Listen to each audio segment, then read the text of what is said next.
Hello, gentlemen. You're welcome to another exciting edition of Mentorship Coaching Bootcamp. My name is Femeladi, often called Phil. I'm super excited to be here in your faces this afternoon. If you can hear me, kindly let me know that you can see me and that you can hear me. It's about to go down. It's the grand finale of Mentorship Bootcamp, Mentorship Coaching Bootcamp. And I'm excited to be here finally. If you can hear me, if you can see me, kindly let me know that you can hear me and that you can see me. All right, I'll wait for your feedback. I'd like to hear from you that you are able to see and hear me. Yeah, it's Mentorship Coaching Bootcamp, and we are finally bringing the 10-week program, amazing sessions, live, mentoring session. Oh, Joel says, yeah, whoops. Yay! I feel like drumming here. Like, woo! All right. Oyetola can hear me and he can see me. Thank you, bro. Thank you so much. Yes, let's wrap it up. Let's wrap it up. All right, you know how to do it. I want you to get everyone into this room right now with the link in the chat. Go ahead and use that link to invite everyone into this room right now. DDK is going to be showing up tonight and it will be awesome. It's going to be all shades of awesome tonight. You're going to be having, back to back of insights and, something about the bottom pot of rice. Now, how it is. Yeah. You know how sweet it can get, really. So we're going to be having the bottom pot experience tonight. Right. All right. Thank you, Dr. Ifeoluwa. Thank you, guys. All right. So please get your friends, get your colleagues, get your brothers, get your uncles, get your relatives and your friends, get them into the room right now. It's about to go down and it's going to be amazing tonight. You don't want to miss any part of it. Like I said, DDK is joining us tonight with our brilliant, amazing guest mentor, Olushola Okodugha. Yeah, it's going to be, yeah, Oyetola says bottom pot with many ingredients, right? Now, so, how it is now. Now that bottom, all the ingredients they said so. Right. It's going to be awesome tonight. And you know how we do it. Quickly, I want to hear from you before we, dive into tonight's session. How has it been for you so far? 10 weeks of exciting, experience. Amazing. Okay, let me not use the words. Let me hear from you. How has it been for you? Let me hear from you. Please tell me your name, where you're streaming from, and how has the experience been for you? I want to hear from you tonight. How has it been for you? How has the past 10 weeks been? Let me hear from you. I want to hear from you. I want to read from you, rather. I can't see you, I can't hear you, but I can read from you. So let me read from you tonight. And by the way, that's the link to the session. Go ahead and use the link to get everyone into this room right now. People in the group, your friends in your own learning platform. If you're leading one, go ahead and get them. It's about to go down. Like someone said, let's wrap this up. It's about to be a wrap. It's about to be a wrap. And it's going to be an exciting one. It's going to be an amazing one. It's going to be an amazing one, right? So, yeah. Okay, let me read from Oyetola. Oyetola says, I feel like listening to every session over and over. 10 weeks of mind shift and brain rewiring. Yeah. Don't worry, you're going to have access to all the sessions, right? I know a lot of people have been asking in the group. They want to have access to, you're going to have access to them, right? And then you can go back, like Oyetola wants to, listen over and over and over. You're going to listen, you're going to have access to them, right? You're going to have access to all the mind-blowing sessions. And whoo, DDK is already here, right? I'm super excited tonight. Okay, so if Ifeoluwa Oshinawa says mind-blowing, awesome, past 10 weeks, It says, so excited for the future. Amazing, amazing. I'm super excited for the future also. All right. Joshua says, are we going to have the access to the previous session? Yes, you are going to have access to it. All right. Yes, you're going to. We're compiling all the sessions and we're giving you access. And by the way, in the survey we deployed, we see that a lot of people say, when we ask you that, for how long would you like to have access to these resources? Some people say they would like to have it forever. I know. So we're going to give you access, right? Joel says it's been weeks of total mindset re-engineering. Absolutely, absolutely, absolutely. It's been a week. Please keep it coming. Keep it coming. And don't forget to use the link to get everyone into the room right now. To get DDK is here, right? You don't want to miss any part of it. It's going to be exciting. You know how DDK is now. We had the first session we had, and then we're privileged to be closing with her again. Like I said, it's going to be a bottom pot experience. So get everyone into the room right now. That's the link for the session. That's the link scrolling down the screen. So you want to get everyone into the room right now. I posted the link again. So please get everyone. We have started. We're about to go live. And please keep your feedback coming. We want to know. I want to hear from you. How has the experience been for you for the past 10 weeks? We've had amazing 9 guest mentors. We sat with the most brilliant, most extraordinary guest mentors who are leaders in their field. We've sat with DDK herself in Ultimate Mindset Reengineering in our Module 1. We sat with Femi Jacobs on finding and fulfilling your life purpose in Module 2. We sat with Bankole Williams on the journey to financial freedom in Module 3. We sat with Jimmy Tewe in Module 4.1. On career success, we sat with Steve Harris in 4.2. We sat with Dr. Niyi Borere in Module 5. We sat with the amazing Damilola Oluwatoyinbo, on impeccable grooming guide, right? And then we had Dr. Niyi Borere again on the mentor toolkit. How has it been for you guys? I'd like to hear from you tonight. How has this experience been for you? I'd like to hear from you. What significant insight has reshaped your life or has moved you forward in the direction that you would have, loved your life to move? What stood out for you so far? I'd like to hear from you guys. And don't forget to keep inviting. I don't know, guys, probably don't know. If someone can drop a message in the group for us, let people know that we are live now. Right. Okay. And soon I'll be bringing DDK in, right? I will be bringing DDK in back right now. But I would love to still read from you. How has it been for you? And I know that a lot of people have asked us again and again, what's next after this coaching bootcamp?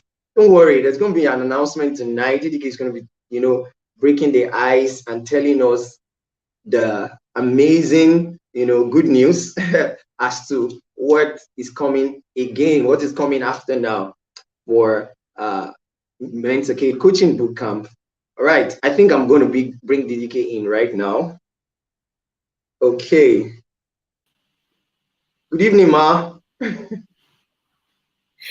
I'm quite excited to be here. Yes, You don't know how excited I am about this precious evening. And gosh, you guys are just so special. Our ladies already start to say to me, hey, DDK, our guys are not, they're not eating at home. They're not letting us rest. They've been talking about this particular webinar. So let us know what happens afterward. For sure, it has been an extraordinary journey with you amazing men. And we are very delighted to find ourselves at this extraordinary point in the journey. It's been 10 whole phenomenal weeks with every one of you. And what can I say? I'm just so truly inspired, truly inspired by you all, the work that you've put in, and just the transformation that is already taking place. I want to thank everyone who sent me emails, DMs, chats, text messages, And those people that I got the opportunity to meet at events who would say, hey, DDK, I've been a part of Men's Arcade, and this and that has been the experience for me. So just to really thank you, amazing men. I am excited to be surrounded by men of honor, men of vision, very phenomenal men like you. And thank you so much for putting in the hard work. You know, when we were starting out with Men's Arcade, which actually is a vision and a burden that I carried for maybe about 2 years, when we finally said, hey, 2021 is the year and we're ready to go live with it, we actually had a lot of naysayers, right? We had a lot of people say to us, DDK, do you think men are like women, right? They're not going to, like, you know, we had a lot of people say men are not going to be able to commit themselves to a coaching program. I mean, and then founded by a female who is spoken to female for many years or spoken to women for many years, right? But the moment we launched, boom, you guys crushed all the naysayers. You're putting a lot of diligence into the experience. I still want to see more. I'm looking at the back end, the learning completion, and I really still want to see a lot of men who registered for Men's Arcade to dive in and be a part of it. And that's why I needed to get everyone in on board tonight so that we can share with you what is ahead for us, because you are now confirmed members of our family. Okay. I also would love to read from you tonight. And I think the question that Phil has asked is such a profound one around, you know, if you were meant to describe the models that stood out the most for you, that really spoke to what you needed, or has radically impacted on your transformation, what models will those be? Okay. I really would love to read from you about that, hear from you about that. And, you know, I can't wait to hear which of the models really, really stood out for you. For some of you, you're going to be like, hey, DDK, it's everything for me. And that's great. But if there are some particular speakers or sessions that you felt like, oh my God, this was just, you know, a big part of my learning experience, for sure, I'd love to hear from you tonight as far as that is concerned. Okay, so we are going to sort of be waiting to pick the comments as they come in, but ahead of reading your comments tonight, I just really want to encourage you, right? Daniel says Feladrotoye on love and marriage, 100%. I just really want to encourage you, especially for those of you who, you know, are new to transformational learning and coaching and the commitment to use new insights to make better decisions in your life. I want to really challenge you, um, not to doubt what is going on here, not to doubt if it's changing your life. Every time that we transform our minds, we actually will transform our lives. It's this automated progression, right? So I don't want you to feel like, okay, you know, I've just been consuming content. Is it going to change anything for me? Because men can be like logical like that, right? But I want you to know that every single time that light hits your mind and, you know, a thought pattern is created, a positive thought pattern or a negative thought pattern is demolished, you are automating a positive reality for your life, right? The moment you can change how you're thinking, you can shift your paradigms. That is how you start to spot opportunities. So when you're interacting with transformational coaching and learning, it's almost like a person who is sort of cleaning their spectacles. Let's say a person who needs his spectacles to see, and it's acquired dust and green, and then they take out time to clean their spectacles. That's how you really begin to spot opportunities. That's how you begin to build meaningful relationships. That's how you begin to shift into positive decision making, right? And there's no telling how your life can change just by knowing the right thing, right? I loved listening. Oyetola Falahon says to every session over and over and over, 10 weeks of mind shift and brain rewiring. And it's really precious. Okay, can we move on a bit and talk about decision making? Can we just explore that a bit? And can we talk about knowledge application? Can we talk about changes, transformation?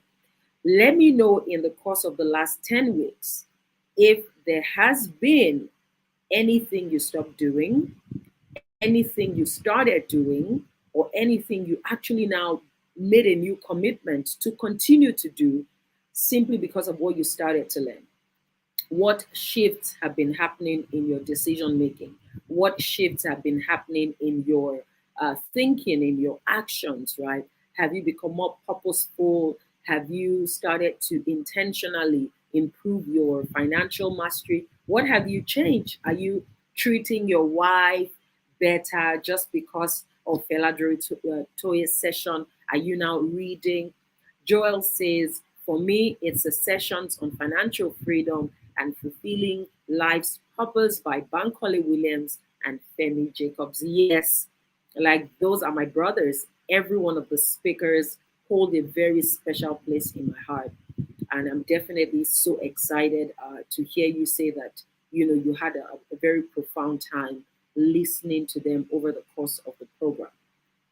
Okay, so I want to hear from you. Let me know, what have you started to do differently simply because you were a part of, Men's Arcade? What changes are you seeing in your life? What are you doing differently, right? Or what are you intentionally improving because of the insights that have come to you from Men's Arcade? I'm curious to know. I am just like really interested to see where the growth areas have been for you. Okay, so don't forget, we started off really just saying that when we shift our minds, we shift our lives. When we transform our minds, we transform our lives. And interacting with transformational learning is a surefire way to move your life into success, right? And then the community is precious, right? I hope that you are going to still take out more time to actually start to engage with the brothers, the bros that you have met in Men's Arcade, because the community is an important part of the whole experience. And you can't afford to waste that. It's precious, it's powerful, and it's the game changer for us. So coaching changes lives because many times we habituate, right? We live our lives habitually. We habituate. And when we habituate, we become blinded by our own patterns. It happens to everybody. We are all creatures of habit. So we habituate and we settle into patterns. And the thing about patterns is they automate your reality and you don't even know that they are your patterns. So what coaching does for you is it helps you read the label of the box that you're in. Coaching intercepts your habitual patterns and begins to show you the things that you are doing unconsciously that are automating your reality and replicating your results, right? So that's what coaching does for us, and that is like really precious. Coaching heals us from our habitual patterns that are not serving us and moving us into the future that we desire. Coaching does that. Coaching also shifts you from survival into vision, right? People just get up every morning, and it happens to young people who are trying to make a living, build a career, earn to take care of their needs and those of their parents or siblings or wives or husbands, right? So we can get into survival mode unconsciously. And because you make $1 million a month doesn't mean you're not in survival mode. So, right, you could be earning a lot of money, yet still really in survival mode. To be in survival mode is to be need driven and to be fixated on how to earn, right, so that you can take care of your needs, even if you're earning a lot of money.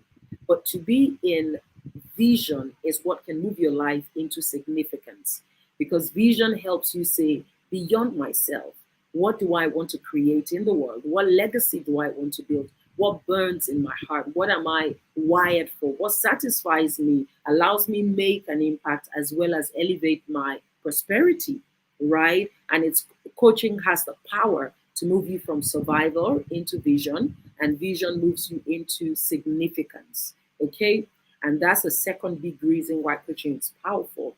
I'm going to pause and read some of the exciting things that you men are saying to me this night. Samuel said, because of Mentorship, he's made a commitment to developing his mind and to developing himself. He said, the session by DDK was the first starter for me. It strengthened my resolve to become a player and to become an A player and to make transgenerational impact. I love it. Wow. Well done. And yes, to being an A player, right? So, Kende says the experience has spurred him to become more. He said, I usually sleep longer before without a plan of getting anything done, but now I found a sense of urgency to get things done toward fulfilling purpose. Wow. Look at that. Those are the kind of things that I love to read, right? It's exciting for me and I find it mind blowing. So he said, I now have a sense of urgency. Look at that. So coaching shifts your mind, helps you transform your mind so that you can transform your life, right? Number two, coaching shifts you from habituation. It shifts you from just creating patterns unconsciously in your life to really being able to see things as they are so that you can make changes where the patterns are not serving you. We all have patterns that are not serving us, but because we're all creatures of habit, the things that you do repetitively and you are unconsciously subjecting your life to patterns that are unhealthy for the future you desire. Number three, we said that coaching can move you from survival into significance because it shifts you from being need-based to becoming a visionary, right? Coaching is definitely also powerful for helping you uncover your superpowers. And this is precious. For women, we've paid attention to women for a long time. And to be honest, what that means is women are likely to be more self-aware than men, right? There are so many men who go through the hustle and bustle of their careers or their businesses, but never really zoom in to embrace a deep-seated recognition of who they really are. And coaching can achieve that for you. Coaching can move you on a journey of self-discovery, self-rediscovery, right? On a journey of personal awareness in a way that you start to see yourself and you start to really recognize what makes you powerful. Because when you start to play to your strengths and you start to play to your superpowers and you start to play to your innate genius, you begin to just win at a different level with less stress, right? Now, purpose will stretch you, but it will take stress out of your life, and you deserve that, okay? Number five, coaching unleashes your gift and increases your impact. It makes you emboldened. It makes you, the moment you recognize, as we said at number four, your giftings and your superpowers and your innate genius, you are emboldened, right? Some of you are in careers that are just natural progression from what you studied while you were in school, right? But through Men's Arcade, and as you interact with the resources again and again, it sort of shifts the focus from what you do to who you are and how you're gifted, right? And nobody's saying you should quit your job, but if there's something burning in your heart beyond, your business or your career, it's important you start to create room in your life to explore that because, there are boundless possibilities waiting for you in that arena as well. So coaching is great. It's important. And that's why you're here. And I don't want you, to miss a heartbeat throughout this session with my very beloved brother, Shola Okodugha, as we look at life, leadership, and greatness. And we're going to go right into that already. And when we are done, or somewhere right in the middle of the session, would also begin to share with you what is next for Men's Arcade. And I have a gift for you. Okay, I have a gift for you. So I am going to ask Femi's help to return so that he properly welcomes Mr. Shola Okodugha, and then we'll be able to get right into his interview. All right, thank you so much, Ma. All right, amazing, amazing, amazing. That's DDK giving you another fireside chat on, the importance of coaching. Right. So right now I'm going to bring up our guests, and then I would play a short clip of, of his profile. Right. Enjoy. Olushola Okodugha, Creative Director, Creations Republic. Olushola Okodugha is a global leader and marketing communications consultant. With robust years of experience, consulting for organizations and enabling them tell their stories using unconventional and compelling visuals and strategies that work. He runs one of Nigeria's fastest growing marketing and communications agencies, with multi-industry experience cutting across the financial services, real estate, telecommunication, non-profit and governmental parastatals, building a strong client base with notable brands like Axis Bank, the British High Commission, UKEAS, Landway Investments, among others. Olushola is the kingmaker and leadership maverick who has gone on to incubate and birth the Night Code, a leadership school, the first of its kind, charged with the vision to raise 5,000 new leaders armed with wisdom and might beyond their years, who would go on to drive and create a new world order and lead the socio-economic revolution brewing in Africa. He is carefully selected as the board of mentors, Africa's powerhouses comprising business and political leaders with over 50 years leadership experience who have pioneered socio-economic and political revolutions across the continent. Olushola has one dream. It is to change the stereotype African narrative through fortified leaders. He has a long repertoire of feats and achievements to his credit, some of which are the authoring of his first book, The Power of a Generation, and the launch of the Reset Factory, a conversation-style bootcamp involving a meeting of the minds of vibrant business leaders with young intellectuals. He has hosted several trainings, bootcamps, and events, including the global conference tagged the Next Conference, again bringing together only the strongest names across industries. Olushola Okodugha is the senior pastor of The New, a movement led by young adults strategically positioned by God to reach out to the minds of the younger generation with the truth coded in the channels that appeal to them. In just over 1 year, this church movement has expanded to Ibadan, Lekki, Akure, and Belgium, with the word reaching far and beyond. Away from the public eye, he enjoys football and is joyfully married to the absolute love of his life, Tokwe, and they are blessed with a beautiful daughter. Gentlemen, please welcome to Men's Arcade, Olushola Okodugha. All right, sir, you're welcome. This is just so exciting.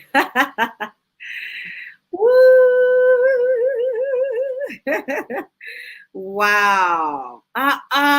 It's the profile for me, sir. So you're still muted, though. I can't hear you. Oh, DDK. How are you doing today? I'm good. I'm good. When they were reading the profile, I was wondering, is there another Olushola that you are talking about right here? I know. Amazing work. Well done. Super excited to have you. Femi, please can you, I don't know what it is, whether it's a zoom in of the, exactly. Perfect. Okay. This is great. So how are you doing today? I know I'm asking that many times, but this second one, I actually mean it because I know you've been, up and about with a number of projects. Are you catching a time of rest? Do you feel refreshed? How are you? To be honest, I feel great. Sometimes it gets tiring, to be honest, but I try to just take some time out to eat a lot. I love food, not food to be eaten anyhow, just food for strength. I love to play game, so I do that. That's my only way to unwind. I don't watch movies. I don't do all of those things, but I play video games a lot. So yes, I mean all of that. I'm catching some time, but I'm just eager to do more. To be honest, So yeah, I feel like I feel like we're diving deep into this, but I just feel like there's a short time to do so many things, and there's just an eagerness that we all just need to get our hands on the plow and just be in haste to do some of these things. But in all, I'm good. Let me ask you, how are you two? I feel like you were just speaking my heart, as you spoke, all the key dimensions. There's a lot going on, but I'm scheduling in renewal, rest, and, just personal times of recovery.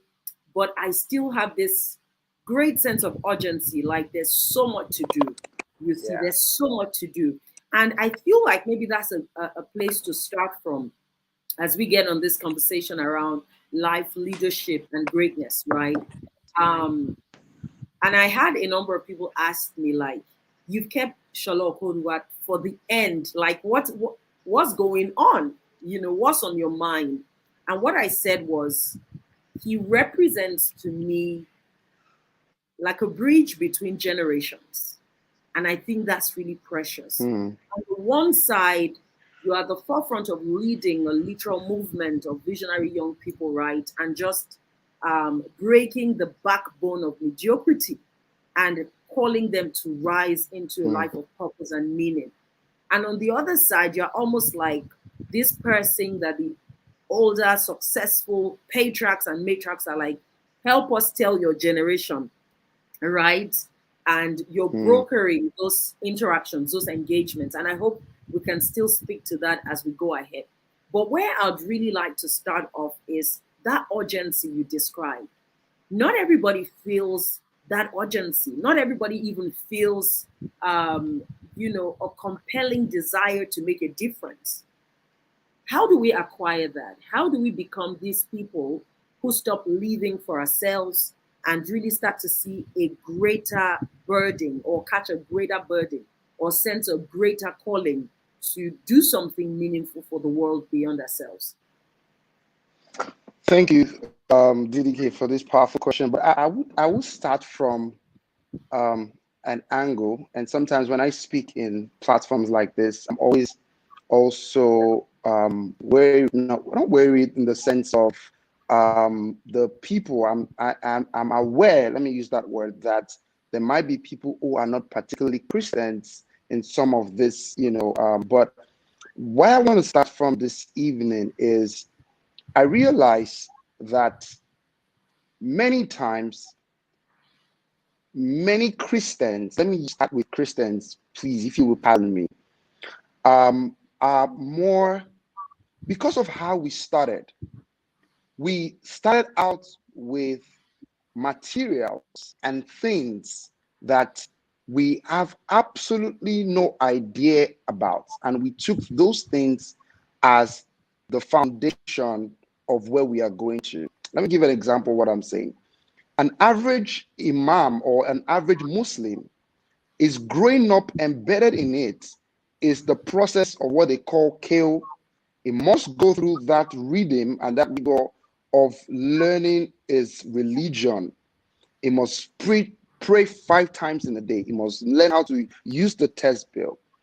So his training was first and foremost built from that premise of his religion before he was then exposed to 7 laws of habits of highly effective people, law of the production, But on our side, we realize that there might be many people who started from this other side of reading all of these things and then adding the Bible as a support to it. Now, I said all of these to say this, that if we really see the depth of the Bible, and this might just be the only time I'll talk about it, but I needed to use this as a premise to build, we will clearly see the urgency of life in it. And if we look deep down, we would see that there is time to actualize those things.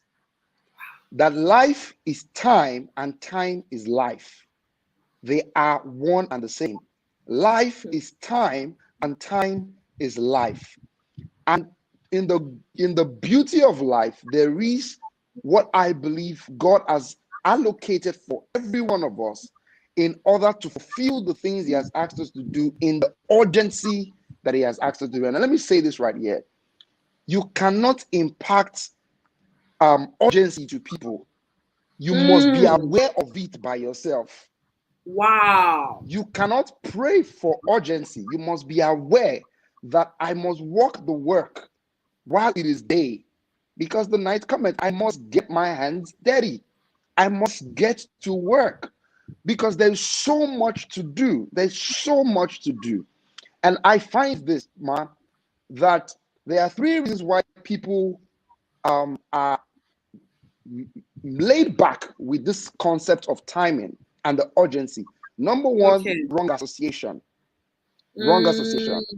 There are many people who their association around them is not inspiring anything about more in them. So they are okay. They are just fine.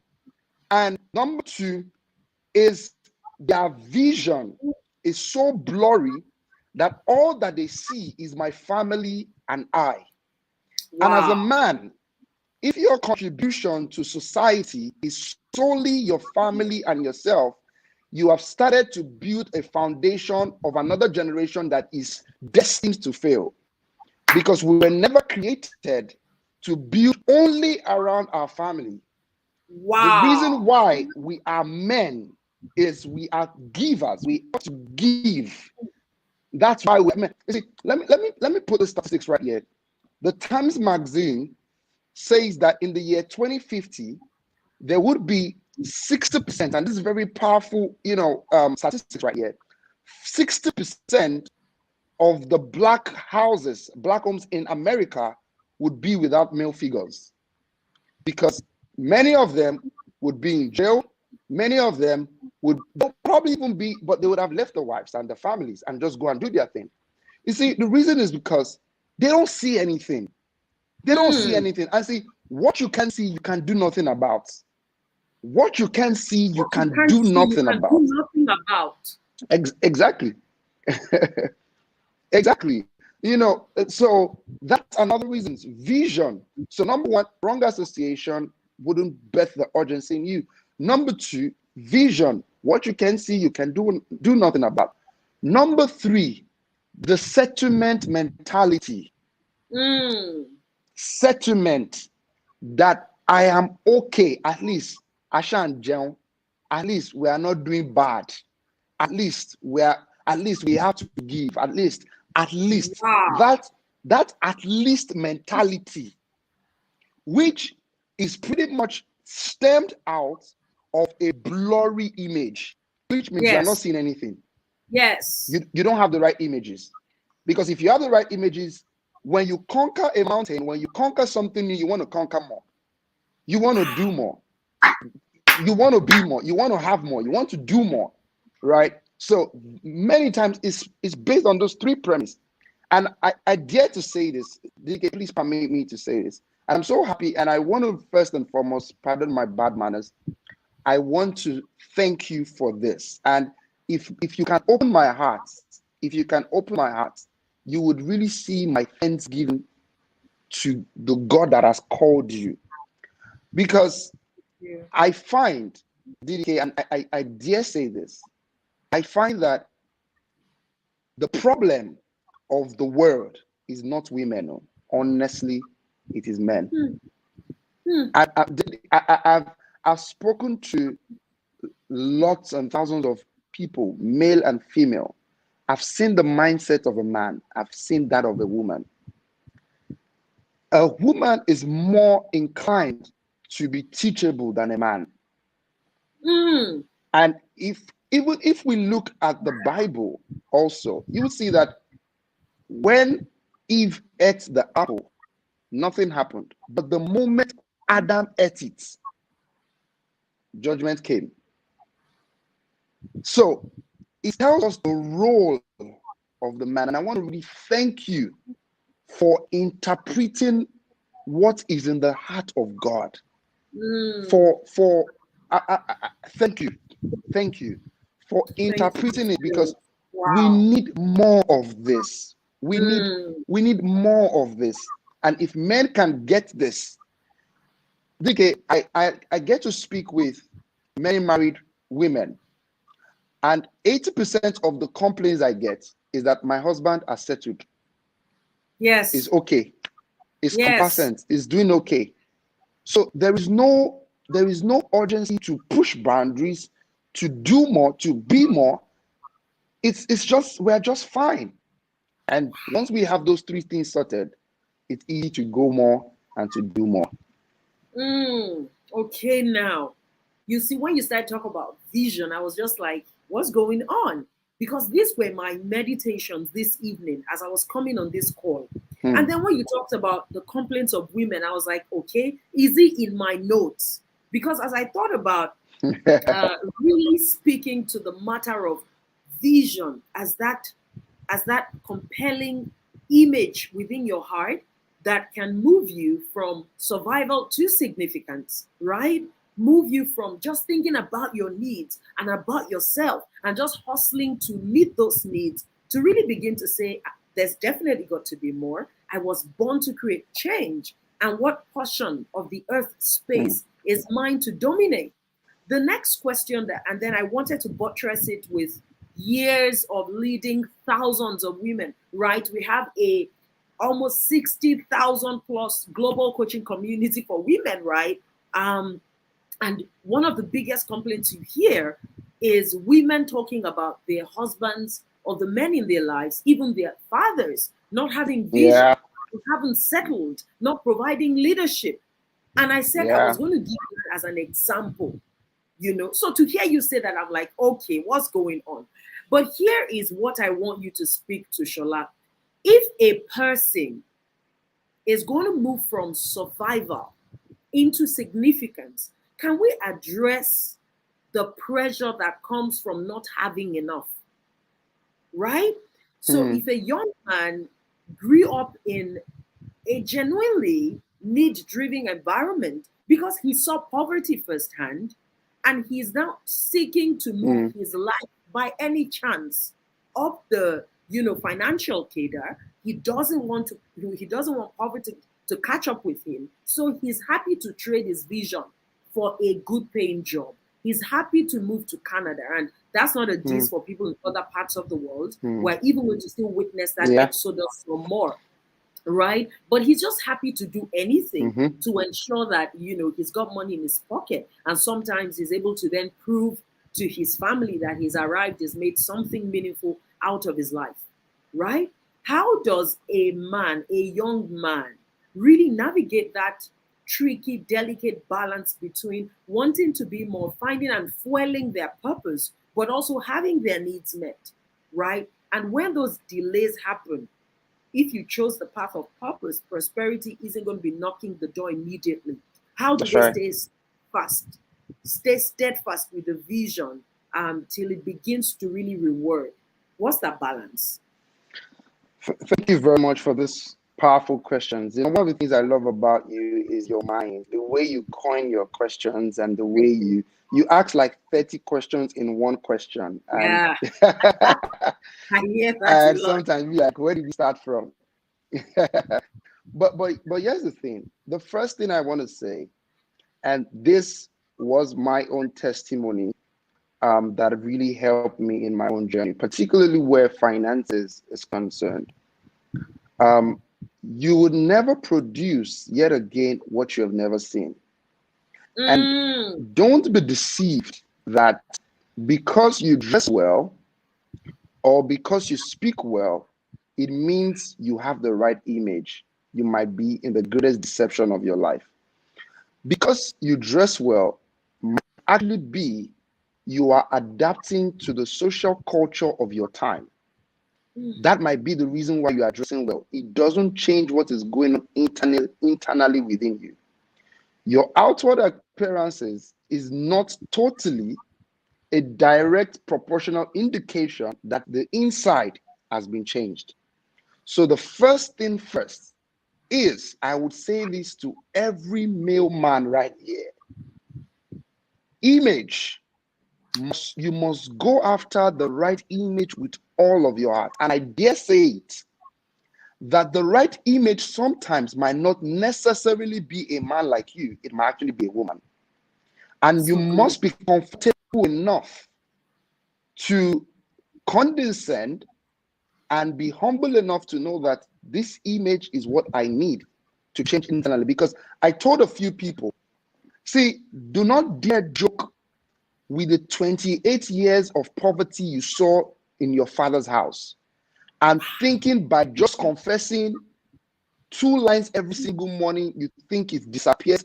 A 28-year poverty you have handled, you have touched, you have felt, you have lived with, you have committed with, you have engaged with, and you think by 1 line or 1 quoting line, you think it disappears off you. No, sir.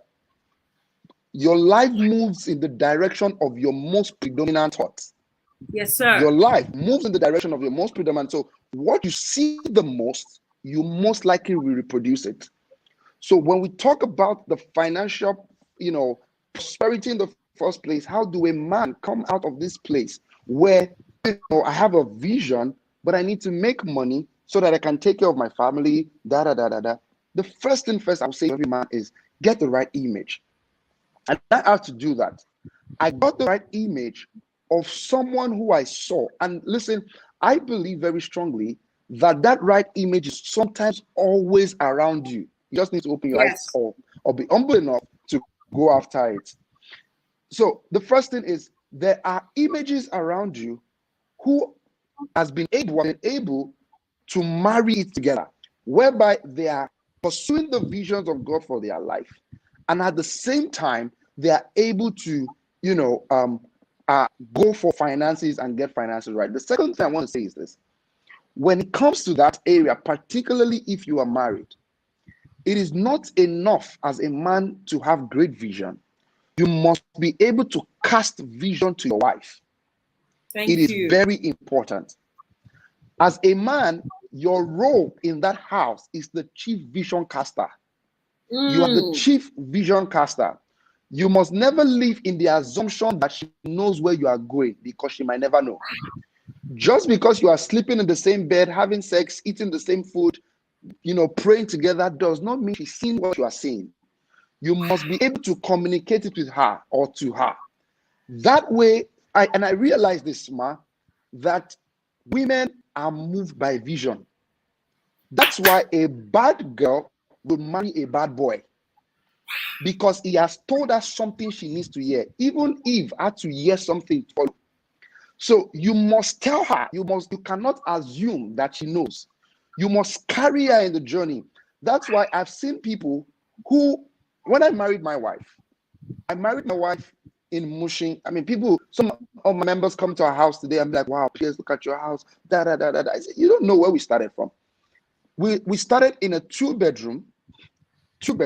When we moved back from when we got married, we moved into a place. We're sleeping on the bed, on the floor for a month and a half.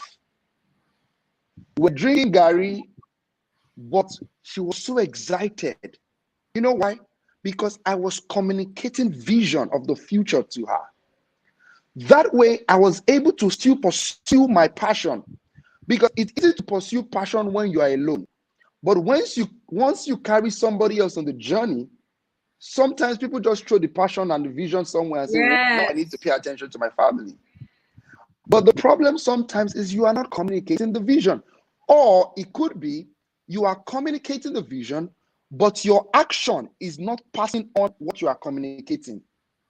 Because you can be saying, my wife, I tell you, we are going to do great, we are going to this, but you are lazy. And laziness does not mean you are sitting down watching Netflix, typing phones, sending messages, and watching movies. Laziness simply means you are not doing things in the timing in which you ought to do it, full stop. Wow. That is the definition of laziness. That you are not doing things in timing. So laziness doesn't mean you're just watching film, licking ice cream, taking tapioca, drinking tea. That does not mean laziness. You are not washing your clothes. That's not laziness. Laziness means that you are not doing things in the timing, and the people around you can see it. So here's what I always say. If you have uphill visions, you cannot have downhill behaviors. If you have uphill visions, you cannot have downhill behavior. Your uphill vision must have corresponding action to that uphill vision. So this is what I would say to that man right there who has a vision he wants to pursue, and then he has financial pressures all around him in this time, maybe to his mom, to his siblings, to his sister, or maybe to his household. Here's the thing I will say to you. Whatever your hand finds doing now, do it very well. Now, do it so well that even the people around you, they can tell you are trying. They can tell that you are trying. Give your all to it. Do it with the best of your ability. At the same time, that vision in your sight, keep it on your. So let me give an example, a little story of that. When I was going to start my business, I was working on an organization first, but I knew there was no way the vision that I had, this organization can fund the kind of vision that I had. I knew there was no way. But I did not leave the job and I'll say, I want to focus on this vision. Well, if I got a clear direction to do that, I would have done it. But I didn't get anything like that, right? But even if I got a clear direction to do that, I would do it with wisdom, because there is wisdom and there is knowledge. Knowledge is the step down of your wisdom, because people just jump to wisdom. Say, God said, knowledge is what helps you step it down to the know-how, how to do it, so that you will not later now say, but I thought I had, but I thought I, so that we don't cause trouble. So what I did was I started the business by the side, and I had this vision, and I was fueling the vision with the money I was getting from my organization and from my job and from the business I was doing with that vision. And at the same time, I was talking to the people around me that were dependent on me to give me time. I had conversations. Give me time. I'm going somewhere. Give me time. There are times my dad will say, oh, I need to so and so. I cannot afford that now. But give me time. I'm going somewhere. So I am not under undue pressure to perform. Because what happens is this. People then drop the vision and chase something else to come back to the vision. And I found there is nobody who drops a vision and open to come back that ever comes back to it. Never. Wow. You can never, what you drop and say you are coming back to, you can never come back to it. Forget it. The moment you say, I'm coming back to it, just kiss it goodbye. It has been hijacked by somebody else. Because visions, ideas don't wait in the air hanging. People are thinking the same way you are thinking. People are looking for something new. They are asking, and somebody will embody it if you don't quickly embody it. So you must carry it side by side, but you must use your words and your action to make up for some of the things you can't see in the physical, so that eventually everybody, but at the end of the day, you will know when you pursue that thing and you go with it. Because you might be in the prison. And one of the things I want to say, DDK, please let me say this, please. It is so important to also know that one of the signs that you are pursuing your vision is that you must have challenges. And I guess this again, DDK. Women are more fortified in dealing with challenges than men. I've spoken to men. When I hear some things, women are more fortified to go through. So we must have that strength, that stamina, that in the fullness of time, this thing will happen. If I fail, and have the right relationships around you who can encourage you in those times, that tell you, don't worry, guy, it goes still better, it goes still be. I hope I answered your question. There were many questions in one, but I think I hope I did. And your answer was many answers in one. Wow. I hear you in my inner ears, and this is so profound. I feel like the moment when you started to say, when you have an uphill vision, you can't afford to demonstrate downhill behavior. Because in the absence of that corresponding action to the vision you receive, I feel like that's where the dichotomy is. PS. There's so many people who would come into a space like this and their heart gets leaked. and they say, this is what I was born for. This is the Mm. idea that I have, and I want to run with it, right? But they refuse to break that big vision into the daily steps that really demonstrates devotion to it. This is just so powerful. Yeah. My next question to you, sir, would really be around leadership that is modeled, and how to, you've spoken about having an image, and I'm so blown away because it's my favorite go-to whenever people speak about how do I manage while I'm waiting, right, to break through, but sustaining my commitment to my purpose. I always say that. I always feel like, truly, if you want to fix, dealing with poverty, it's not first in trying to make money. It's first in fixing the image. And I love how PS started to speak about that. He's obviously going to get back very shortly. But let me know while we're waiting for him. Okay, he's back. So I love when you started to speak about, the right image. And that's what I want to just ride on right now. There are people who, in search of the right image, found mentors, leaders, voices that they started to follow, started to yield their talent and their genius to, right? And believed they would be a model, for those future possibilities and for the right values and the right work ethic. And I mean, obviously, on the outside, they looked at them and they said, this is the image for me. But when they got inside, there were, misalignments between what they imagined of this great leader and what they started to model. And I hope we can talk about that. How does a young man navigate the inside workings of committing to a leader, a voice, an inspiration, a counsel giver, a father, and then in those private interactions, feel like they're getting used, they're getting unappreciated, or their values are becoming muddled up because they see their life, the life of the leader, not aligning to what they profess and what they brand? Wow. DDK, I'm sure you've heard this before, but I'll say it to you again. You are wise. your questions are, you are wise. Now, this is a powerful question that I think I get to answer almost every week. Almost every week. P.S. This happened. This has happened. This has happened.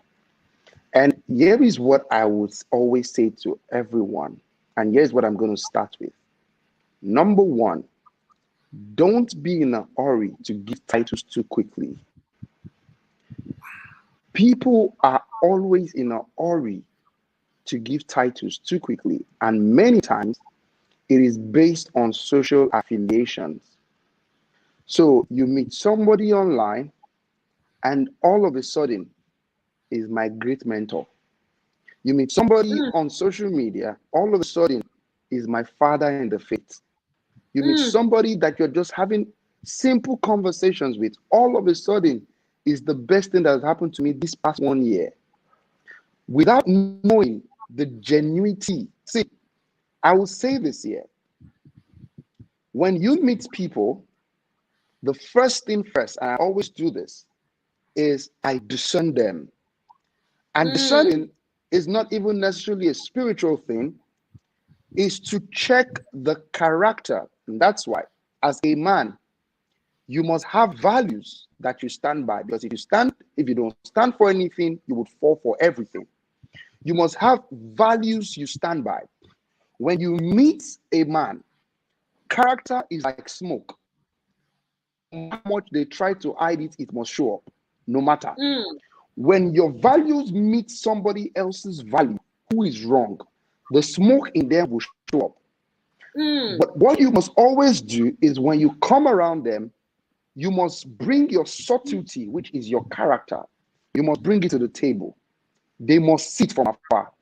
They must not second guess you. Because the moment they begin to second guess you, they begin to think you are one of such. That way, the wise ones amongst them, they would either push you away because they know that this person would eventually find out who I am. Or some people will try to turn you to be like them. But if you have the strong core values, I'll give a story. I went to Abuja. I did a project with one of the governments. I don't want to mention their names. The man who I respect so much called me into his office. He sat there. He said, "This is your invoice, XXX amount. This is the amount the government is willing to pay. This is somebody that I have said that, Egbomi, my mentor, he said, very simple, just sign this thing. You will get times 3, I think times 2 or times 3 of what you were supposed to currently get." As we were talking, PDDK, I saw host of heavens, women, just patrolling. If I had done that, I have signed up with that lifestyle with him. If I have done that, because a little leaven the whole lump. So I learned from that before I can call you anything by giving you a title, I must have tested this character. Yes. Not only that, there are people who I value and I've known for a long time who must give testament of you to me. People who I value and I've known them for a long time that this one's character has not shaken. This one is great. They must be able to give testament of you before I can call you anything. So we must not be quick to give those titles. Now, if you find yourself in that situation where you have middled up, you have poured so much into the relationship, you have mixed up, now it looks as though you have now entered it, you're now seeing signs and wonders. What you must be quick to do is that the same leg that brought you there must be the same leg that will pull you back. And there are some, and I dare to say this, so there are some, the only remedy, honestly, the only remedy is that it look like fight. Because sometimes in the bid of trying not to offend, you find yourself back there. In the bid of trying to not to, I don't want to destroy this whole relationship, which is great, which must be your first response. You must find a way to see, okay, how don't I burn this bridge? How can I by wisdom come about? There are some, you know, that the only way out is to block the number, is to cut it off. Because you would become the image that feeds your heart the most. Let me say it again. You would ultimately become the image that feeds your heart the most. Ultimately become the image that feeds your heart the most. And don't dare say, I mean, PDK, one day I was in the salon. My protocol, my PA was with me when I went to have my haircut. I was watching a song. It was one of this Olamide's new song. And before I knew it, I was singing. My PA was there. I was already singing the song. He was laughing beside me. I had to get myself. Why did he laugh? Then he said, "You were singing song." I now remembered. When I stepped out that day, I knew the power of the mind. The mind is a magnet. It attracts things in itself. Sometimes you don't have power of what to say no to. It by itself just pulls things to it, particularly things that it likes. Wow. Yeah, particularly untamed things that it likes. It will attract it to itself and it fills your heart. So don't dare think that I can't become like that man, because you'll be surprised. There might be something in you that resonates with that man that only needs to be fed by that man and becomes you. So there's no two way. You run and break it off. Oh my word. What is going on? You ultimately become the image that feeds your heart the most. Wow. Okay.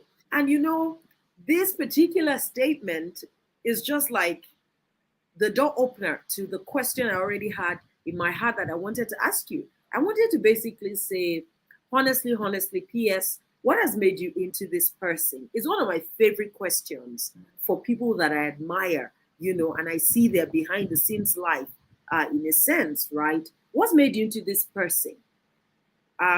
Men are in men's arcade. It's been 10 weeks. Hopefully stay with us and become a part of the membership, and they They continue to should. interact with resources. They should. It's basic wisdom. I trust they would, right? But I wonder, right? I see people, and when I see a great person, what I find myself asking is, what happens in their lives that really shapes them this way? And that's going to be my question for you next. Honestly, honestly, I don't want you to give me any high sounding answers. I want you to think about your own journey. What has made you into this person? What feeding system fuels the changes you've experienced, and how, what things have shaped your paradigm, your response to people, the way that you love sacrificially, the way that you give very crazily, that we're now begging you not to be having cash with you, like the way you lead, the way you teach, the way you envision. What what are the things that have made you into this person? What has unlocked the greatness on your inside? Okay. I think that because to be honest, I've never thought about this question before until you just asked me. While you were speaking, I was just trying to think about it.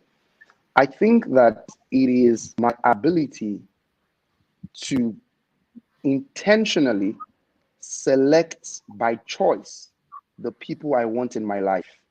Mm. Yeah, by choice, the people that I want in my life, because I know that who you bring around, and I don't know why I keep talking about this. I don't know why I'm on this, going back to this answer again. But who you bring around you determines how you think, determines how you see, determines how you perceive. Because in psychology says that everyone came to life in a blank state. It's called tabula rasa. So in that state, we all then fill it with new things. So one of the things that I find is the intentionality to have certain people in my life. So I am intentional about my friendship, the people I call friends.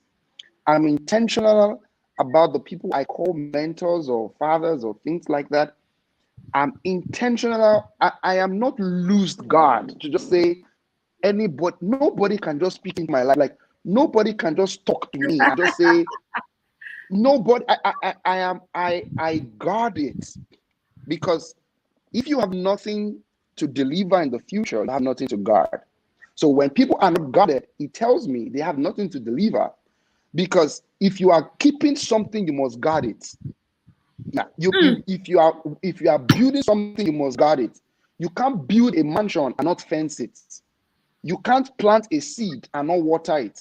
You must guard it if you are really saying you are building something, right? So I pay attention to that. Number two, I would say, is intentionality. And here is what I find, DDK.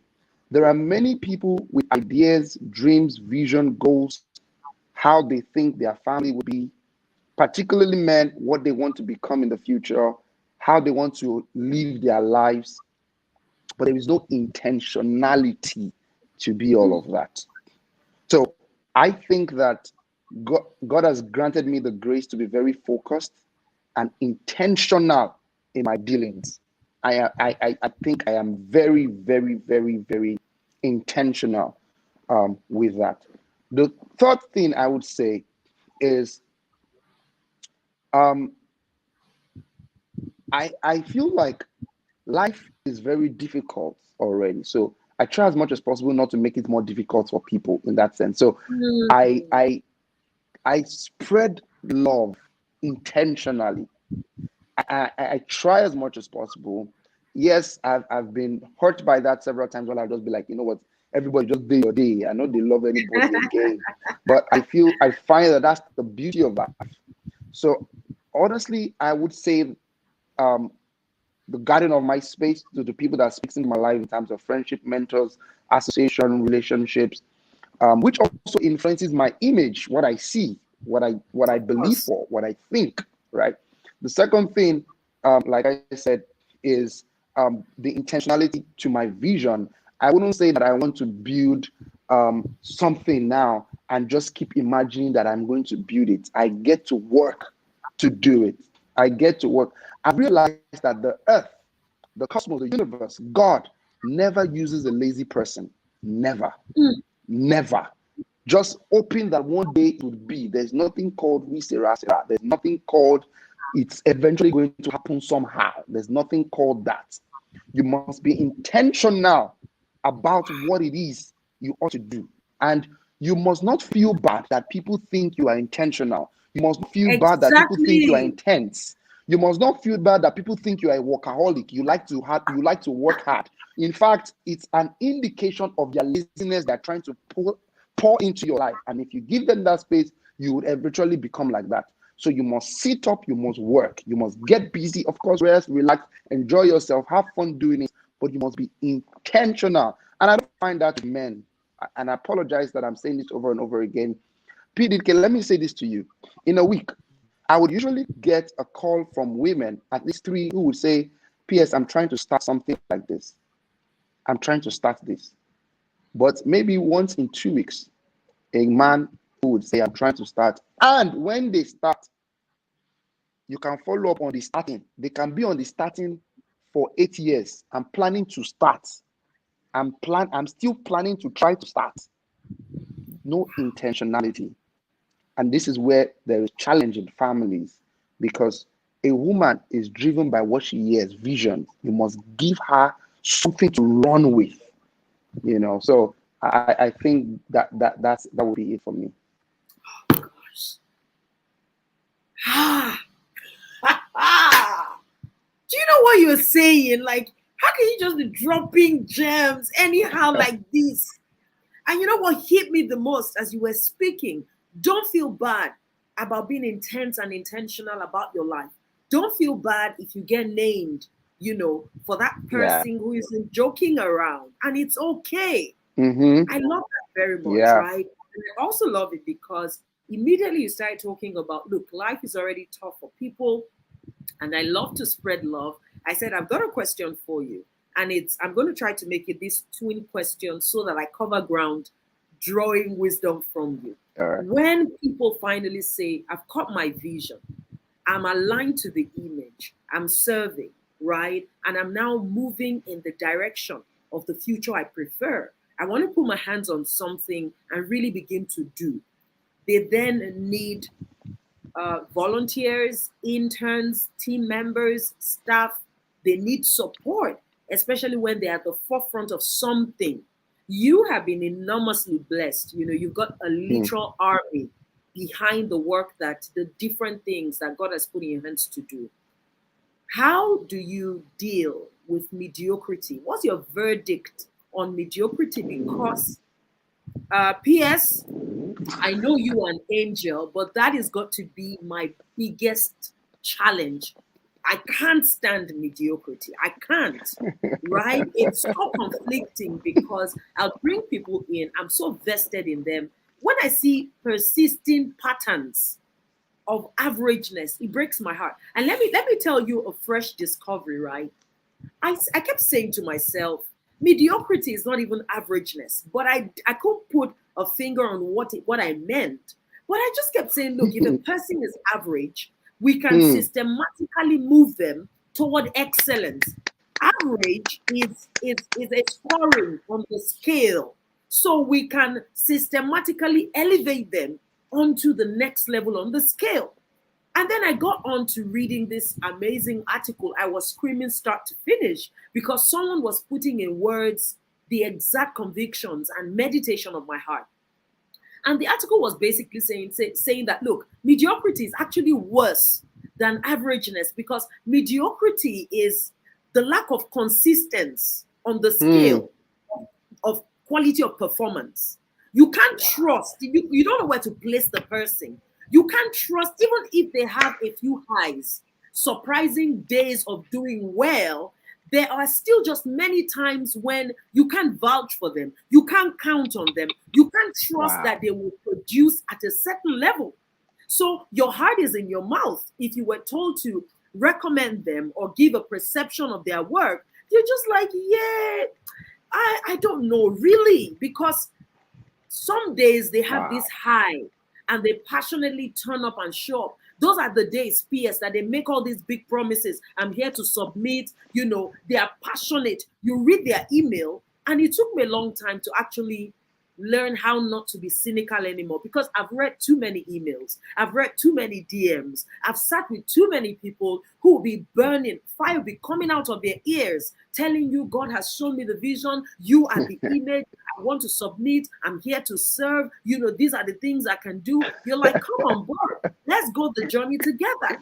And then they get on, oh gosh, this ziggy-zaggy nonsense. These ziggy-zaggy nonsense. And then you slap mediocrity. Let me tell you what they now slap on it that is completely heartbreaking. On top of that mediocrity, many people now slap emotional fragility. They are emotionally fragile. Feedback. Everything is trauma. People are against them. And they're like, DK is a pastor. Why is she still this hard? You know, that's what I'm just like, stop it. Stop it. You cannot be mediocre and be unable to take feedback. How can I help you? They are tearful. I don't get it. You say you are the angel of the two of us. So I'm really waiting to hear from you. What's the solution here?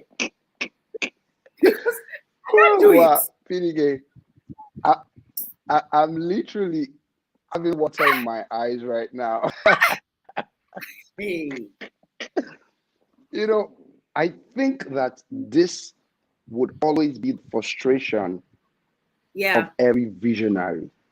The frustration of every visionary would be that certain people would not just see these things. And I have come to help myself before I even deal with that, because I have faced this too many times. I am still facing it. I will still face it. It's a constant thing for me. So I've seen the pattern, and I've seen that this is what I would face continually. So I start out with, okay, let me leave these people first. Let me start with my self first. So I reduce my expectation with them to help me. Because let me say the one that is worst the most, DDK. The one that is worst the most is the people you have invested years in the most. God bless that you expect exactly to have known by now how to do gosh. it. That's the worst. That's the painful part of the whole matter. So I have just realized that, you see, this person is not a bad person, but will just not get it. So I would give you what your mediocre hand can carry. Oh gosh. And in my organization, we don't have anything that seems mediocre around us. So I will keep you there, fellowshipping with your mediocrity. So I just take you aside. And I am just like my father, because he came and met that guy with one talent and collected it from him. So I don't get emotional about decisions. I'll tell you a story. In my organization, my company, a member started working with me 3 or 4 months. Got to work, we trying to impress me, the CEO. We get to the office and be praying in tongues. Go downstairs and be praying up and down. Come back upstairs. Then come to my own office and be telling me vision of our organization, like what God is saying to the person that will happen to us in the future. Moya Sake. The person didn't use three weeks with me. Please just go. Moya Ledanu. Just be going. You can go and be sharing vision to Dangote or $1, but leave me. Because the thing I found is that some people have embraced mediocrity and they've decided not to let it go. So if you keep dragging mediocrity with them, you will come so low to that mediocre level that you yourself will become that. So in order for me not to come to your mediocre level, I will leave you embracing your mediocrity and then find somebody who I know is willing to do that. PDK, I've realized this. There are some people that will not just change, and they are good people. Now, I have also found that some of those people are the most loyal people too. So it's a problem sometimes to let them go. Oh my God. So it's Oh a wow. balance between loyalty and mediocrity. So I'll keep you because of your loyalty, because you are staying, you are consistent. But I cannot give you something bigger and don't expect it from me. I cannot give you something that I will go to sleep. And in fact, my own mediocrity, my own definition of mediocrity is this. And this is how I defined it to my leaders. My definition of mediocrity is if I give you something to do and I always have to come back to tell you how to do it. Yeah. That's my own definition.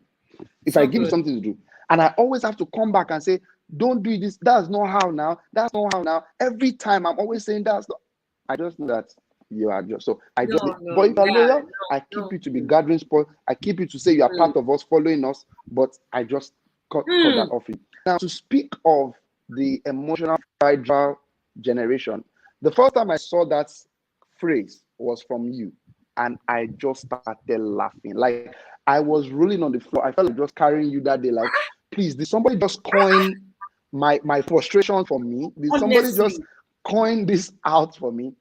Now, there is a thin line between this mental health conversation that is going around the place. Oh gosh. And it's a spirit of manipulation for many people. And I don't want people around me to use those things as a lie. You don't even come and say I'm traumatized. If you are traumatized, then you can go home. Just leave. Please go home. Go and drink Just Milo, go. please. If you don't have